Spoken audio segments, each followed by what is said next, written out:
الثقافه ديال الاستفزاز كيستفزونا، ولاو عايشين معنا ناس في المغرب وظيفتهم اي معرض ديال ما عرفتش علاش وتحت شعار ديال حريه التعبير.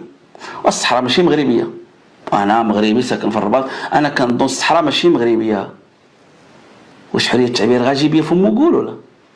السؤال هل يكفي الاعتذار ديالو ام خاص القضاء يدخل على الخط؟ الرأي عندنا أن القضاء خاصو يدخل على الخط. بعض الناس اللي كيستغلوا هاد عبارة حرية التعبير باش يستفزوا مشاعر الأمة المغربية ويفتوا تماسك الأمة المغربية. في المؤتمر الخامس كان الموقف ديال الجمعية هو مع تقرير المصير.